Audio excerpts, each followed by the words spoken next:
જો તમે હાઈવે પર વારંવાર મુસાફરી કરો છો તો આ સમાચાર તમારા માટે ચેતવણી સમાન છે। હવે નેશનલ હાઈવે પર ટોલ ટેક્સી ચોરી કે બાકી પેમેન્ટ તમને ભારે પડી શકે છે। કેન્દ્ર સરકારે નિયમો એટલા કડક કર્યા છે કે તમારું વાહન બ્લેક લિસ્ટ પણ થઈ શકે છે। નવા નિયમો મુજબ જો તમારા વાહનનો ટોલ ટેક્સ બાકી હશે અથવા ફાસ્ટેગમાં બેલેન્સ ન હોવાને કારણે પેમેન્ટ અટકેલું હશે તો હવે માત્ર દંડથી કામ નહીં ચાલે।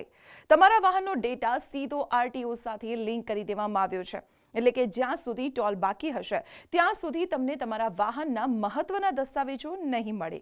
તો પહેલું એનઓસી, જો તમે ગાડી વેચવા માંગો છો કે બીજા રાજ્યમાં ટ્રાન્સફર કરવી છે તો એનઓસી નહીં મળે। બીજું ફિટનેસ સર્ટિફિકેટ, કમર્શિયલ વાહનો માટે ફિટનેસ સર્ટિફિકેટ અટકાવી દેવાશે। અને ત્રીજું નેશનલ પરમિટ, ટ્રક કે બસ માટે જરૂરી નેશનલ પરમિટ પણ નહીં મળે। ટૂંકમાં ટેક્સ બાકી તો કામ બાકી। તમને થશે કે સરકારને ખબર કેવી રીતે પડશે?